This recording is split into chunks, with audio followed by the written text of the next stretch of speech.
ഇറാനും അമേരിക്കയും തമ്മിലുള്ള യുദ്ധസംഘർഷം എക്കാലത്തെയും ഉയർന്ന നിലയിൽ വർദ്ധിക്കാൻ തുടങ്ങിയിട്ടുണ്ട്. ഇതിന് രണ്ട് പ്രധാനപ്പെട്ട കാരണങ്ങളുണ്ട്.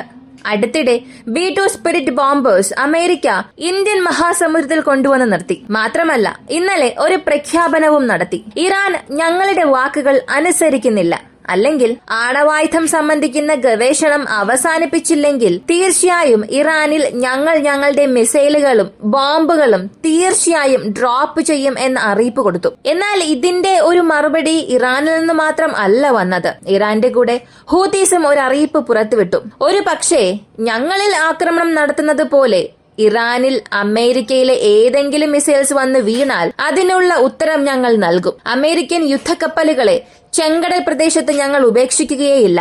എല്ലാ കപ്പലുകളെയും നശിപ്പിക്കുമെന്നുള്ള പ്രതിജ്ഞ എടുത്തു. കൂടെ തന്നെ റഷ്യ ഉക്രൈൻ സംബന്ധിക്കുന്ന പ്രധാനപ്പെട്ട ഒരു വാർത്ത. യൂറോപ്യൻ ഭൂഖണ്ഡത്തിലുള്ള പ്രധാനപ്പെട്ട നിരവധി രാജ്യങ്ങളുടെ പാർലമെന്റ് മെമ്പേഴ്സ് ഇപ്പോൾ ഉക്രൈൻ തലസ്ഥാനമായ കീവിൽ പ്രധാനപ്പെട്ട ചർച്ചയിൽ ഏർപ്പെടുകയാണ്. ഇവയെല്ലാം ഈ വീഡിയോയിലൂടെ വിശദമായി അറിയാം.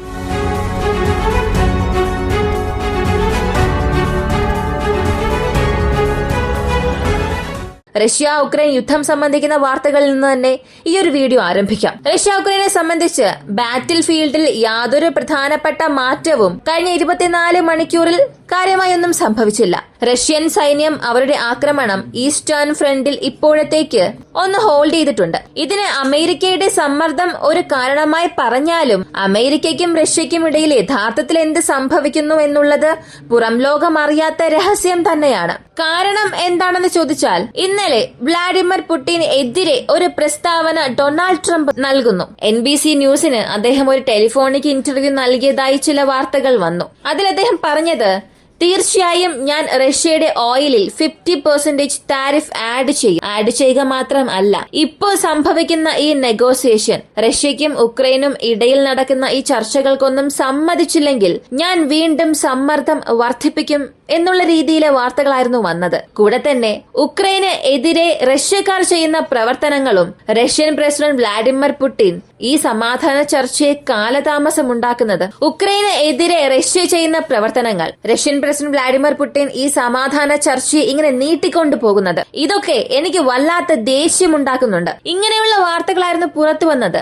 എന്നാൽ ഇന്ന് അമേരിക്കൻ പ്രസിഡന്റ് ഡൊണാൾഡ് ട്രംപ് നൽകിയ വാർത്തയിൽ അദ്ദേഹം പറഞ്ഞിരിക്കുന്നത്, റഷ്യൻ പ്രസിഡന്റ് വ്ളാഡിമിർ പുടിൻ തീർച്ചയായും ഞാൻ പറയുന്നത് അനുസരിക്കും. ഞങ്ങൾക്ക് രണ്ടുപേർക്കും ഇടയിൽ നല്ലൊരു സൗഹൃദമുണ്ട്. എത്രയും പെട്ടെന്ന് റഷ്യ ഉക്രൈൻ യുദ്ധം അവസാനത്തിൽ വരുന്നത് നിങ്ങൾ എല്ലാവരും കാണും. ഇങ്ങനൊരു വാർത്തയായിരുന്നു ഇന്ന് വന്നത്. അതേസമയം അടുത്ത ഘട്ടമായി എപ്പോഴാണ് റഷ്യയും അമേരിക്കയും സംസാരിക്കുക എന്നതിനെക്കുറിച്ചും ക്രെംലിൻ ഒരു വാർത്ത പുറത്തുവിട്ടു. സംഭവിച്ചുകൊണ്ടിരിക്കുന്ന ഈ കാര്യങ്ങളെല്ലാം ഞങ്ങൾ ശ്രദ്ധിച്ചുകൊണ്ടാണ് ഇരിക്കുന്നത്.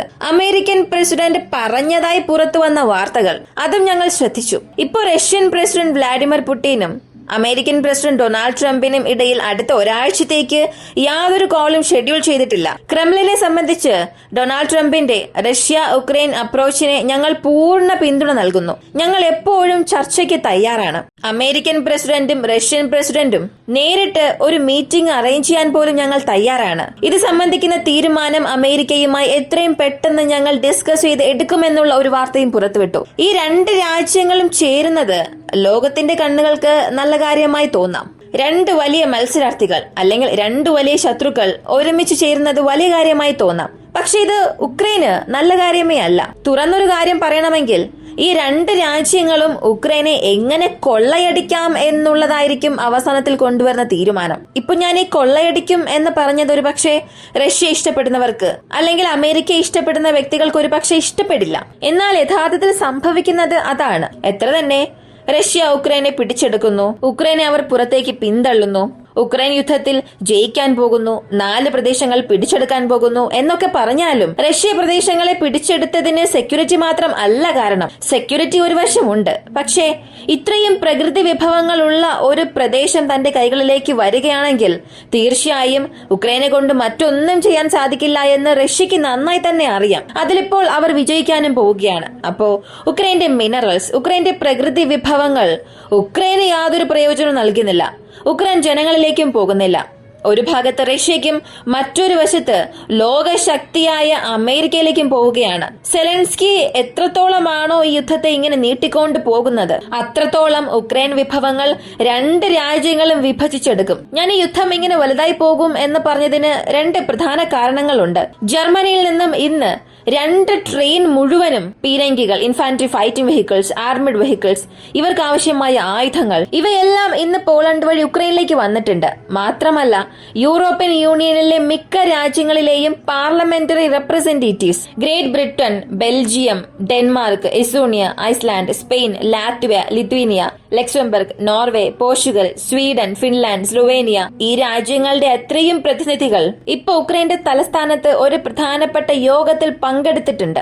ആയുധ സഹായത്തെ പറ്റി ഇതിൽ കൂടുതലൊന്നും സംസാരിക്കില്ല എന്നൊക്കെ പറഞ്ഞാലും ഇവരിൽ കൂടുതലായും സംസാരിക്കാൻ പോകുന്നത് ഉക്രൈൻ അടുത്ത് എന്ത് ചെയ്യണം, ഉക്രൈൻ അടുത്ത് അത് ചെയ്യണമെന്നുണ്ടെങ്കിൽ അവർക്ക് എത്രത്തോളം പണം നൽകണം, എത്ര ആയുധ സഹായം പരോക്ഷമായി നൽകണം എന്നുള്ളതിനെ കുറിച്ച് അവർ സംസാരിക്കും. അപ്പോൾ ഒരു ഭാഗത്ത് ഉക്രൈന് പണം പുഷ് ചെയ്യുക മാത്രം അല്ല, അവർക്ക് ആവശ്യമായ വിശ്വാസവും പ്രതീക്ഷയും നൽകുന്നു. പക്ഷെ ഈ ഒരു പ്രതീക്ഷ വെച്ചുകൊണ്ട് മാത്രം ഉക്രൈനെ കൊണ്ടൊന്നും ചെയ്യാൻ സാധിക്കുമോ?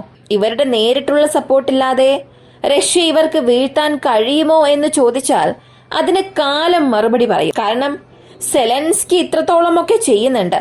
അപ്പോ വരാൻ പോകുന്ന കാലങ്ങളിൽ തീർച്ചയായും അദ്ദേഹത്തിന്റെ സർക്കാർ അവിടെ നിന്നും പുറന്തള്ളപ്പെടും. അതിനുള്ള പല അഭിപ്രായങ്ങൾ ഇപ്പോൾ തന്നെ ഉയരാൻ തുടങ്ങിയിട്ടുണ്ട്. ഉക്രൈനിയൻകാർ മുൻപ് നൽകിയ സപ്പോർട്ട് ഇപ്പോ ഇല്ല. ഈ ഒരു ഫോഴ്സ്ഡ് മൊബിലൈസേഷൻ കാരണം 6 മാസത്തിന് മുൻപുണ്ടായിരുന്ന ഒരു പ്രൊഫൈൽ റേറ്റിംഗ് ഇപ്പോ സെലൻസ്കി അവിടെ ഇല്ല.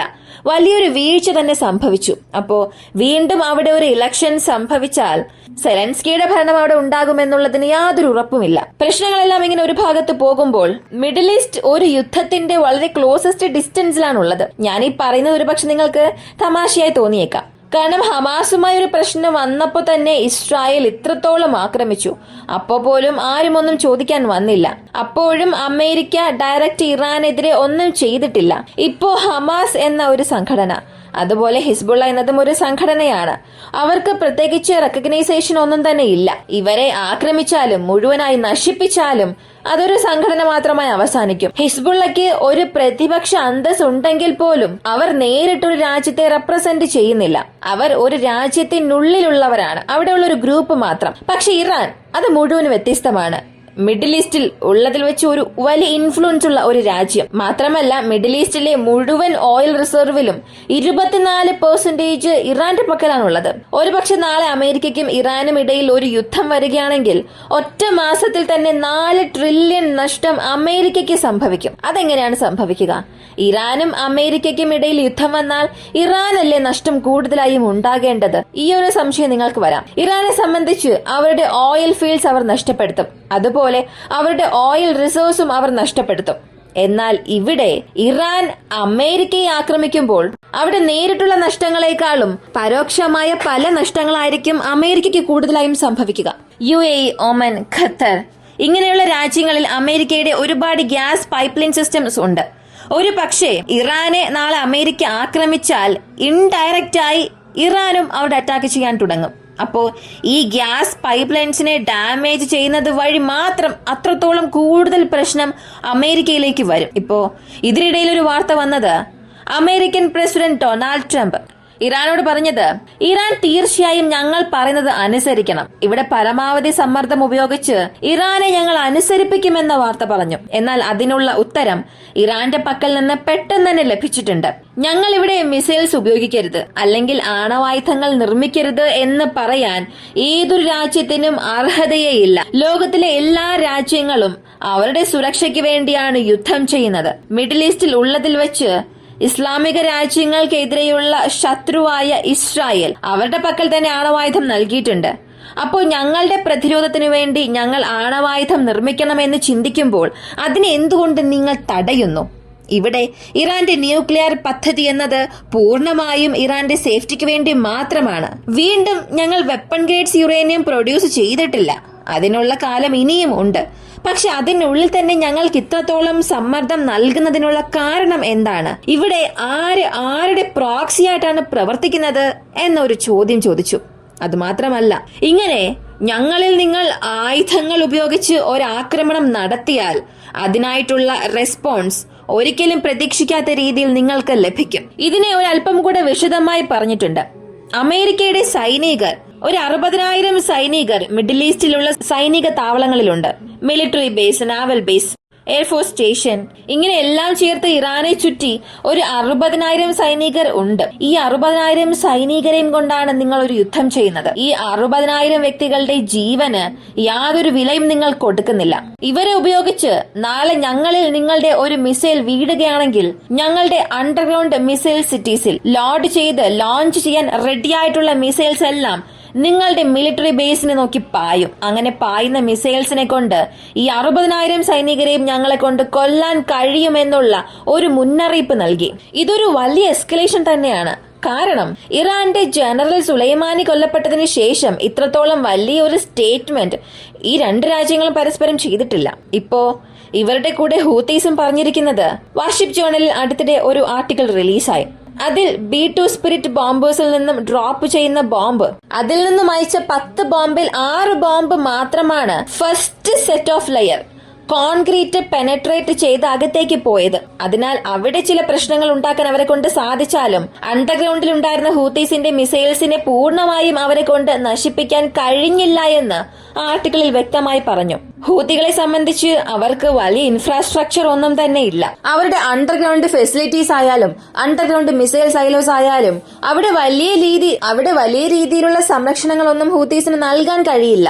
കാരണം അവർ ഒരു രാജ്യത്തെ അല്ല നിയന്ത്രിക്കുന്നത്, രാജ്യത്തിന്റെ ചില പ്രദേശങ്ങളെ നിയന്ത്രിക്കുന്ന ഒരു സംഘടന. എന്നാൽ ഇറാൻ അങ്ങനെയല്ല. ഇറാനെ സംബന്ധിച്ച് അവരുടെ പക്കൽ 100 കണക്കിന് അണ്ടർഗ്രൗണ്ട് ഫെസിലിറ്റീസ് ഉണ്ട്. ഇതിൽ ചിലത് 100 മീറ്ററിലും അധികം ആഴമുള്ളതാണ്. ഇപ്പൊ നാളെ ഇതുപോലെ ഒരു ബോംബ് ഇറാനിൽ അമേരിക്ക ഇടാൻ ശ്രമിച്ചാൽ തീർച്ചയായും 3-4 സ്ട്രൈക്കിന് ശേഷം അവരെ കൊണ്ട് പെനട്രേറ്റ് ചെയ്ത് ഉള്ളിലേക്ക് കടക്കാൻ കഴിയും. എന്നാൽ ഈ 3-4 സ്ട്രൈക്കിനുള്ളിൽ തന്നെ ഇറാൻ എത്രത്തോളം റിട്ടാലിയേഷൻ ചെയ്യുന്നു എന്നുള്ളതിനെ അടിസ്ഥാനമാക്കിയാണ് ഇവിടെ നടക്കുന്ന ഈ ഒരു സംഘർഷം അടുത്ത ഘട്ടത്തിലേക്ക് മാറുന്നത്. ഇന്ന് ഇറാൻ നൽകിയിട്ടുള്ള ഈ ഒരു ഫ്രഷ് ആയ സ്റ്റേറ്റ്മെന്റ് അമേരിക്കയ്ക്കും ഇറാനും ഇടയിൽ വളരെ വലിയൊരു സംഘർഷം തന്നെ അധികമാക്കിയിട്ടുണ്ട്. ഇങ്ങനെ സംഭവിച്ചുകൊണ്ടിരിക്കുകയാണെങ്കിൽ അത് മിഡിൽ ഈസ്റ്റിലെ സമാധാനത്തിനും ഓയിൽ പ്രൈസസിനും ഒരിക്കലും നല്ല കാര്യമേ ആയിരിക്കില്ല. കാരണം ഇറാനെ കൊണ്ട് നേരിട്ട് ഈ B2 സ്പിരിറ്റ് ബോംബേഴ്സ് ഹോൾഡ് ചെയ്യുന്ന ഡിയാഗോ ഗാർസിയ ആ ഒരു ബേസിൽ ആക്രമണം നടത്താൻ സാധിച്ചില്ലെങ്കിലും ഹൂത്തീസ് വഴി ഏതെങ്കിലും ഒരു കാര്യം അവരെ കൊണ്ട് ചെയ്യാൻ സാധിക്കും. അതിന് പ്രധാനപ്പെട്ട കാരണം ഇറാനിൽ നിന്നും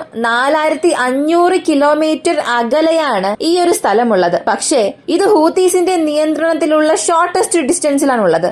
അത് വെറും 3,300 കിലോമീറ്റർ മാത്രമാണ്. ഇറാന്റെ മിസൈൽസ് ഇതിനകം ഹൂത്തീസിന്റെ പക്കൽ ഒരുപാടുണ്ട്. എത്ര തന്നെ ഈ ഒരു റേഞ്ചിനുള്ളിൽ അവയൊന്നും വന്നില്ലെങ്കിൽ പോലും ഒരു പക്ഷെ നാളെ ഒരു പ്രശ്നം വരുമ്പോൾ ഒരു പുതിയ രീതിയിലുള്ള മിസൈൽ ഇവർ പുറത്തു കൊണ്ടുവന്നാലും അതിൽ ആശ്ചര്യപ്പെടാൻ ഒന്നും തന്നെ ഇല്ല. അപ്പോ ഇപ്പോഴത്തേക്ക് അമേരിക്ക അവരുടെ പവർ ഇവിടെ ഇറാനിൽ പുഷ് ചെയ്യാതിരിക്കുകയാണെങ്കിൽ മിഡിൽ ഈസ്റ്റിൽ ഒരു സമാധാനം ഒരു പക്ഷെ കൊണ്ടുവന്നേക്കാം. ഇറാന്റെ ന്യൂക്ലിയർ പ്രോഗ്രാം എന്നത് ഇറാന്റെ സേഫ്റ്റിക്ക് വേണ്ടി എന്നാണ് അവരുടെ അഭിപ്രായം. ഇതിൽ നിങ്ങളുടെ അഭിപ്രായം എന്താണ്? അല്ലെങ്കിൽ അമേരിക്കയുടെ പോയിന്റ് ഓഫ് വ്യൂവിൽ ഇത് ശരിയാണോ തെറ്റാണോ? നിങ്ങളുടെ അഭിപ്രായം കമന്റിൽ പറയുക. ഇങ്ങനെയുള്ള വീഡിയോസ് താല്പര്യമുള്ളവരാണ് നിങ്ങളെങ്കിൽ ഇപ്പൊ തന്നെ നമ്മുടെ ചാനൽ സബ്സ്ക്രൈബ് ചെയ്യുക. മറ്റൊരു വീഡിയോയുമായി വീണ്ടും കാണാം.